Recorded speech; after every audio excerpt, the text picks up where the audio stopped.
welcome back to my channel. And if this is your first time here, then hi, my name is Lauren. And on my channel, we mostly talk about anything luxury, but we also discuss lifestyle and beauty. So if you're interested in any of these topics, please consider subscribing to my channel and we'll get started with the video.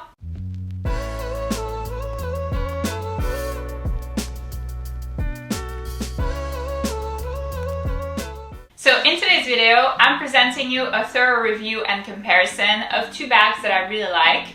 We have the Yves Saint Laurent Sac De Jour in size nano and color blush pink over here versus the Dior medium bobby bag in color latte over here.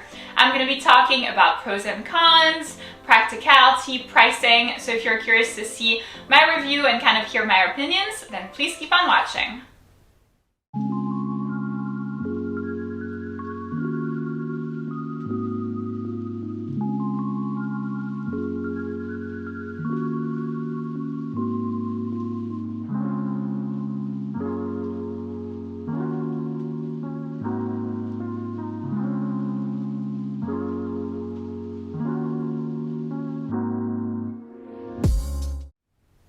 Alright, so let's start with the Yves Saint Laurent Sac De Jour. And by the way, the reason why I decided to compare both of these bags is because I believe that they have a similar design and kind of a similar use. So both have a crossbody option, and then both, in my mind, especially in the colors that I've chosen, are kind of more of like day bags, perfect for traveling if you're like exploring a new place.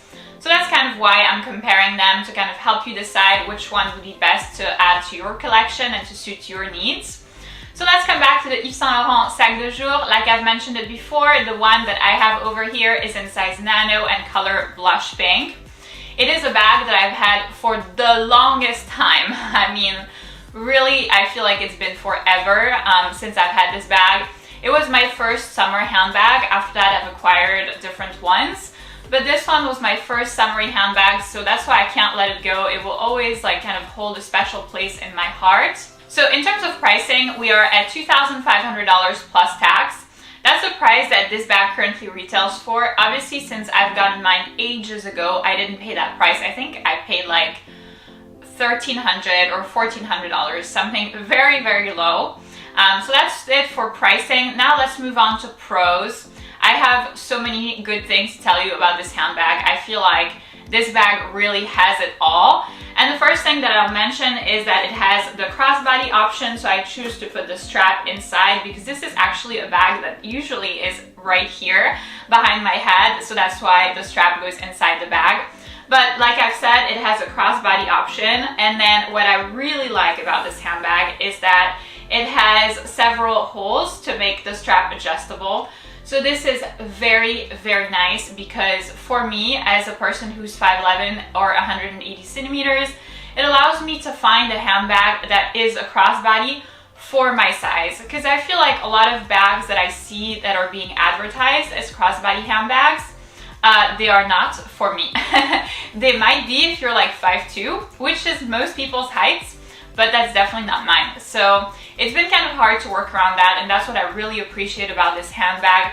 This will really work for all body types. Even if you are 5'2", that will still work for you because there's different holes, so you can just like do the closest one and that will work. And then, you know, if you're a little chubby, you can also do like a little bit further. And if you're like super tall like me, then you do the last one basically. But it still works as a crossbody bag. That's something that's really nice about it. I would say another big pro about this handbag is the size and what fits. So like this, from holding the bag on camera, you must be like, well, this is like a mini bag or at least a very small bag and nothing fits. And like, I don't know how to explain you this, but a lot fits in this bag, and I know it doesn't look like it. Even though it's like not super wide here and definitely very, very narrow here, a lot can fit in this bag. Like you can fit like a ½ liter water bottle, you can fit like a face sunscreen, clearly your card holder, car key, home key, lipstick, hand sanitizer, mask. Basically all of your essentials will fit in this bag. And then because the bag is actually quite small, this really makes it the perfect travel bag or travel buddy because it's not going to take up that much space in your suitcase, but yet you're still going to have a lot of space inside of your bag to, you know, place things when you're on the go. So this for me is the perfect travel bag, especially since it's a crossbody bag as well. The next thing that I'd like to talk about in the pros section is the durability, and to tell you the truth, this bag has been used and abused, and it really doesn't look like that. I feel like it still looks, you know, not brand new, but relatively speaking new. And if I had to put like an amount of times that I've worn this bag, I would say probably at least 50, which for me, compared to the bag collection size that I have, that's quite a bit for like a single handbag. Obviously, it's because I've gotten it a long time ago, and it's also because it was my first summer bag, so I didn't really have other choices prior to getting, you know, some of the new ones, including the Dior Bobby one that you will see in a second. So that's why I've kind of used it a lot, but really I feel like the bag is in super duper condition, and I was kind of taken aback by it in the first place, because if you use your like reasoning, this type of bag would not have great wear and tear. First, because of the leather type, this is a very, very nice and smooth leather. So usually for leathers like this, such as lambskin for Chanel, you will see kind of, you know, marks right away, kind of if you scratch it with your fingernails or really on any surface, it will show very quickly.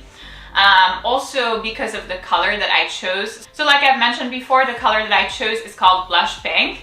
And this is a very, very pale type of pink, so I was very worried of getting color transfer, especially because I love wearing black. Like even in the summertime, I'll wear like all black outfits. That's all I wear, as you can see. Every single video, or almost, that I film, I have, of course, an all black outfit.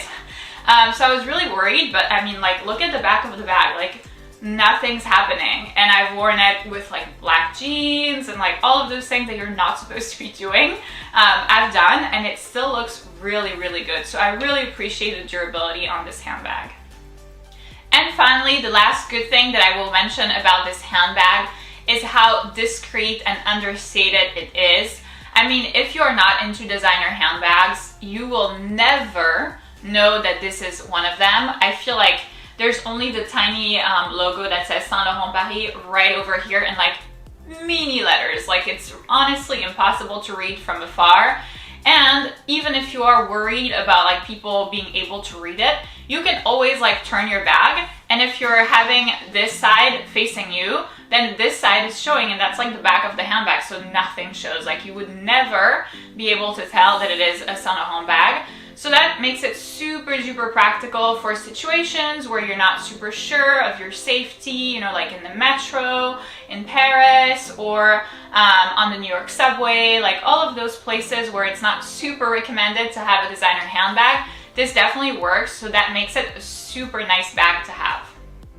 So now moving on to the con section, and to tell you the truth, I pretty much sat there for like 5 minutes trying to come up with anything to mention to you guys. And I was really having trouble doing so. I think the one downside, or the one, you know, kind of reason why I got the Dior one, was because I feel like this bag, because of it being understated and discreet, and I included that in the pro section, it isn't super prestigious, if you see what I mean. So, you know, when you're like out and about, let's say at a nice mall or something, or you're going to brunch and then you're gonna go look at boutiques or anything like this, this wouldn't be my bag of choice, because I feel like the brand is not prestigious enough. And in general, this bag is a little bit kind of outdated or out of trend. I've actually done a video a couple of months ago about 10 bags that I feel like are outdated, and I included this one in that video, and I feel like it's the truth. By the way, if you're interested in seeing that video, then I will go ahead and leave it in the little information link over here for you to see it. So that would be, in my mind, like the only downside. It's the lack of prestige of the brand and kind of the fact that the bag is a little bit outdated. That's pretty much all that I could come up with. Other than that, like, I don't see a single downside, really.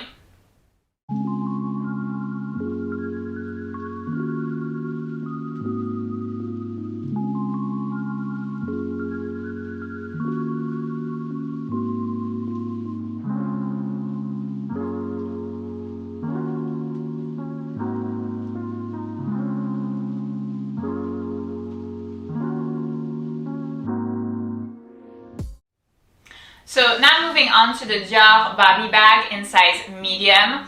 The one that I have over here is in color latte, and this was actually a very recent acquisition of mine.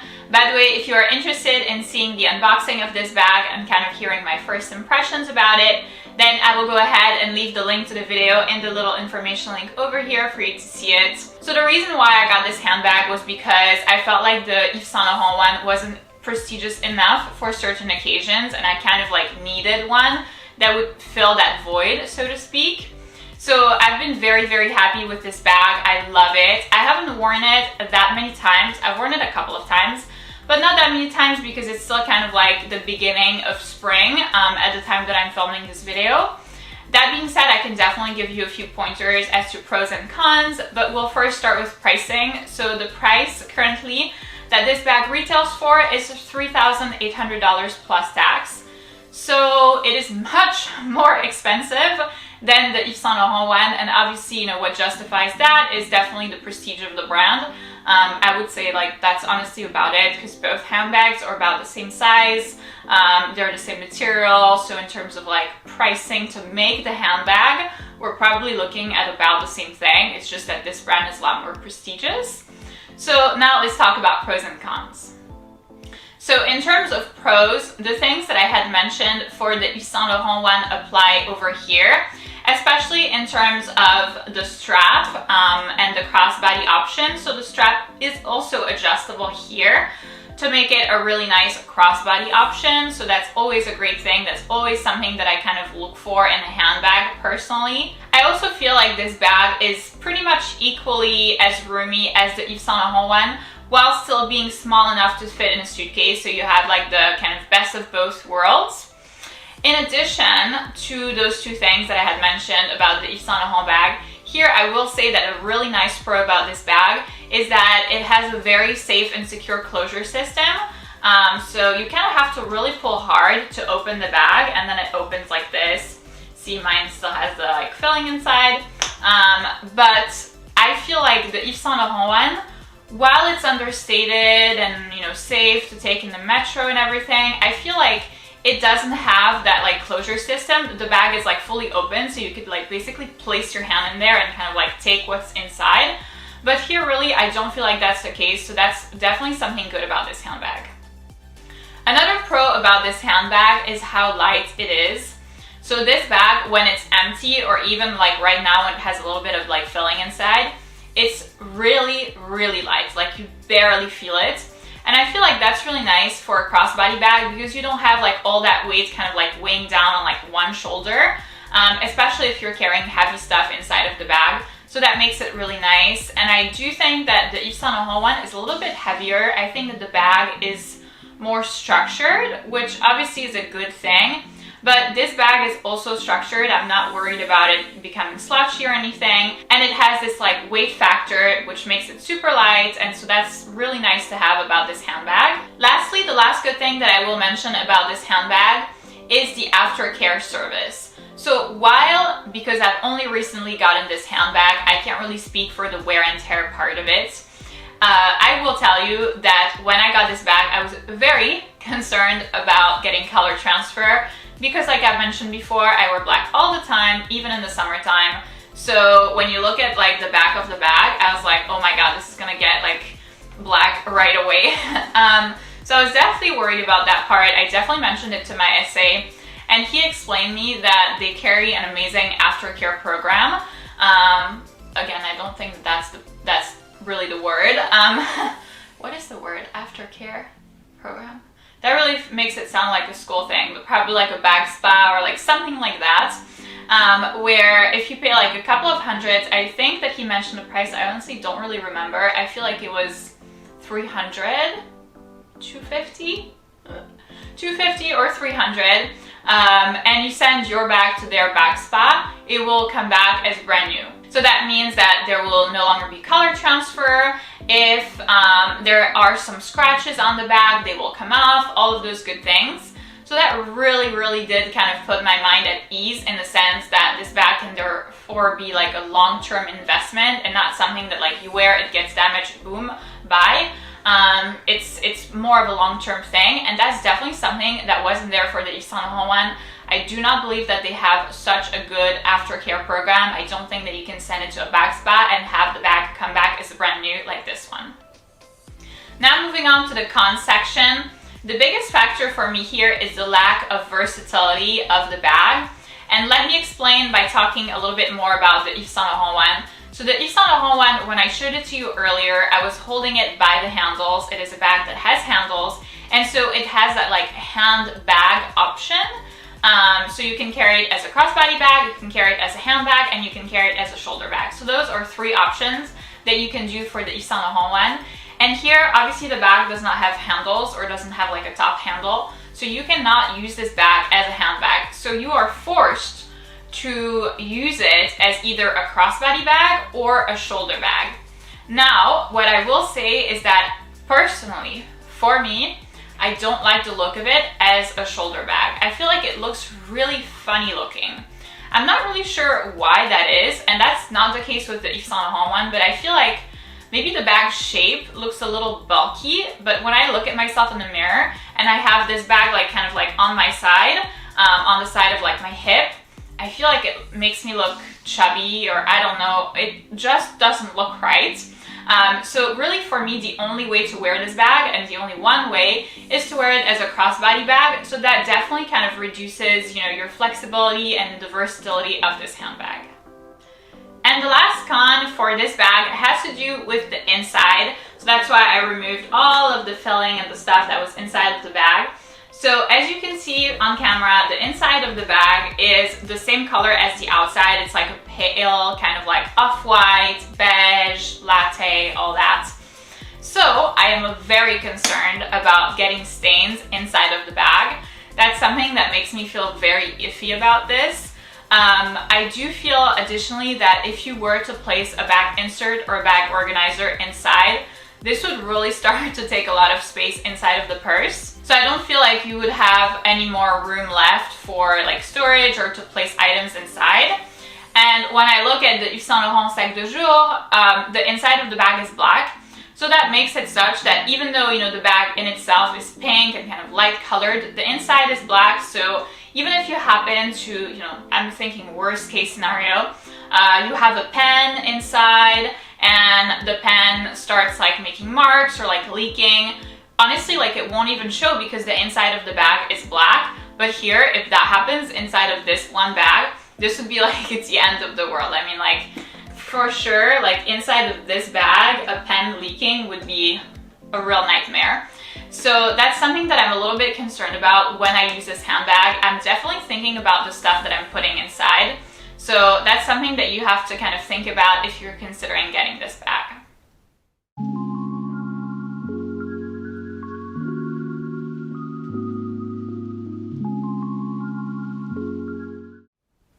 So in conclusion, I would say that both of these are really good bag options.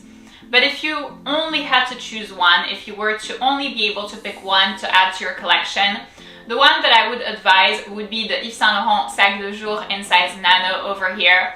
I feel like for many different reasons, for the price, for the practicality, for the versatility of the bag, for the great wear and tear, this would be my one recommendation. Now, if your primary concern is impressing other people and kind of making sure that you have like a prestigious handbag, then I would definitely go with the Dior one. And, you know, if you can pick both, definitely both. But for sure, if only one, this would be my recommendation. So that's it for this video, guys. Thank you so much for watching. I hope that this video was informational and beneficial for you in case you were kind of looking at acquiring any of these two bags, or comparing both, or deciding to get both. If you did enjoy this video, please give it a big thumbs up, subscribe, and I'll see you in my next one.